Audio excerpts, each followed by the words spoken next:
even though it was so horrible. I was prepared well. I got my first job. This is where I met my first mentor, by the way. You can watch also my mentoring video where I'm speaking about her a lot. I think now you can understand a little bit better why I appreciated her so much, and also her warmth as a woman, yeah, and also her understanding for me as being this little tiny Tanja, a graduated apprentice. And I worked 2 years, for this company. We had to undergo kind of a merger, and also we were transferring some processes from one facilitation to another. So it was really a great time, and I really had a great time. I was traveling a lot, getting out, and also had a lot of projects, interesting projects. I met international and a lot of interesting people, so it was really, really, really cool. And that's why I really enjoyed this time so much. Yeah, and I learned a lot during this 2 years in customer service there. I was employed as a customer service agent, but to be honest, I did a lot of stuff more because this hierarchy was so flat, and we had to do basically everything. So the knowledge from my apprenticeship helped me to perform this job. Yeah, this is what I have to admit and give credit to the company where I did my apprenticeship in, even though it was so horrible. I was prepared well because I was able to handle a lot of pain and endure a lot of stuff. This is what really brought me to the point where I say, yeah, so maybe I can develop further someday, yeah. And then I was really at the point where I felt like I have accomplished everything I can given the circumstances and also the possibilities in this company. And so I decided, what to do next. This company had also a sister company in Austria, and this is how I got in touch with the Austrian system and how they can study next to job. Yeah, because this was kind of a good idea for me, so I can proceed my career and start start maybe in another country. This is great in the resume, and also I can study next to job because the Austrian government has a lot of interesting programs there, and so I just tried to apply there. So there was one colleague who was also doing that, studying next to job, and I talked to him a little bit. So once I was there on business trip, they had kind of information sharing where you could figure out, so what can I study, what kind of programs do you have for working people, and so on. How is the schedule set up? And I figured it out together with him, so he went with me there. And so this is how I got into Management Center Innsbruck.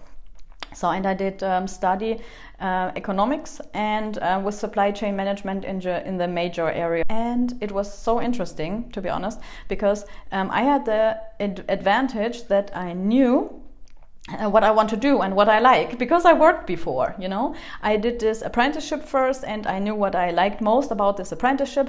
I also knew what I liked most about working for my first company this 2 years with this beautiful woman, and so I try to find studies that are according to that, so that I can deepen my knowledge here, and also bring the stuff that I knew from practice in the company together with some theories, also some teachings, and just to deepen my understanding and to figure out a little bit more. And this is how I got my degree.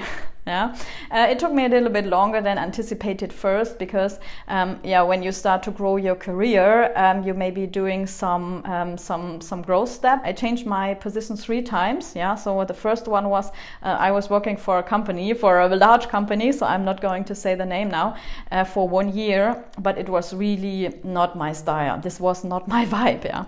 And so I quit this job after 1 year of doing it, and then I moved on to another one. So then I worked 6 years for General Electric, so 2 years as a dispute resolution manager, and then I decided to go to supply chain back again. So this first 2 years were in finance, and afterwards I moved on to a role more in supply chain management, what I actually studied. So this role in finance was more about facilitating projects to close customer projects and make the customers pay their invoices. So I was this is why it's called dispute resolution. And then I went in within this company to the next role, and this one I did for 4 years. So I learned really a lot, yeah, also about gas engines, and very interesting. I really love also the technical side of it, yeah. So this is how I started my career in Austria. For me as a German, it's very interesting, and it's also very helpful to be from Germany because we are known for being very well educated in Austria. Yeah, compared to the system they are having there, it's a different kind of level.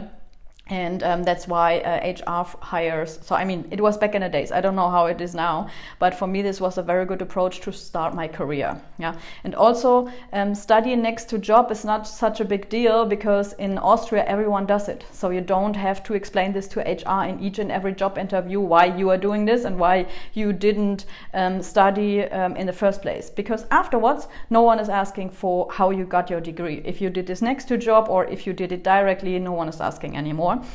So this is why this was never a problem, let's say it that way. I think this really shows people that you're very stretchable and very goal-oriented, because otherwise you will not be able to pull this off, to be honest. Because building a career and studying next to job kind of full-time, because all the lessons that you normally do between Monday and Friday, you have Friday afternoon and the whole Saturday, yeah, all in a row. So you're starting at 8 o'clock on Saturdays, and you end up until 5, 6 in the afternoon. Yeah, and then you have your homework, and then you have to study for exam. Yeah, so this is really this was really a hard time, but also a good time. So I learned a lot about myself, what I need, and I also have learned what I don't need and what I don't want. So I think this is also very helpful here. And so after I graduated, this kind of stuff at General Electric was quite boring, to be honest, because it was a kind of easy job. Yeah, easy. I mean, when you do the job for 4 years, it should be easy. Otherwise, you don't develop. And so I decided to move on to my next role, and so I came to the pharmaceutical company I'm in right now. So I started working for the production plant in Austria first, but I was really not happy there. I was there not even 1 whole year, because afterwards I decided I need to go here because the manager was so bad. I really learned that I will never agree to being hired by someone when I'm not able to talk to the manager. Because back in that time, the manager was in the hospital, and my future colleague hired me. Yeah, but obviously I was not the right fit. But he, for some reason, didn't know. Yeah, and for me, this was really also a nightmare employment, and it remembered me so much of my apprenticeship as industrial clerk. So this is why I really ran away. And this is the bad position that I was hired from my 2 mentors in this podcast the last time, because then I met my 2 great mentors, because they hired me out of this situation. Yeah. And so this is why I ended up working as a supply chain manager for 3 years together with them, and it was such a great time. I had to reinvent myself each and every year. I got new opportunities and new learnings each and every year. It was so great. Yeah. But they had only limited capacities and were able to, so this role was limited, yeah, until a certain extent, and I was not willing to wait until they can create something new for me. So because I was already in, I think 3.5 or 4 years, I cannot remember exactly anymore. And so this other opportunity that I'm in right now was presented to me, and so I decided to take it, because I also learned in the course of it that I like to lead people. Yeah. Initially, this was not my point, because I was always so busy leading myself that I never thought about leading someone else. But when you gain some experience, some people of us, so we have the choice to kind of transform into experts or transform into people leaders, and I decided to go for the people leaders. That's where I am right now, and I'm really happy for my journey. I'm very thankful for all the opportunities given to me, and I'm really happy to see what is coming next. because the company I'm working for is undergoing a huge transformation at the moment, and I'm really happy and willing to steer my team also through that. And yeah, so I think this will be my next challenge then. And yeah, so you can see my why now. So basically my people are my why. From a development kind of perspective, I'm at the moment a little bit limited because of the transformation, of course. The company is transforming itself rather than developing people, but this is normal. Yeah. So when you're doing this kind of big strategic steps, something gets left behind, and sometimes it's developing the people. So that's why I'm trying to develop my people and also challenge them that they're really growing together with me. And when they are growing, I'm growing. So this is why what I also spoke about in my last episode regarding also mentoring and reverse mentoring. Yeah, so I got mentored by them, I mentor them, and yeah, it's a very great journey, and I kind of enjoy it. Yeah. So yeah, this was it for me regarding my journey, how I approached being working, so how I built my career. And yeah, that's it for today. Thank you so much for watching this episode. It feels a little bit like therapy at the moment, talking about all these topics, and also engaging with you guys in the comments down below. So this is what I really like. Let me know if there are any, let's say, questions open. So I'm willing to share some more information with you. Also, if you have some videos or some video requests. Thank you so much. Bye, guys.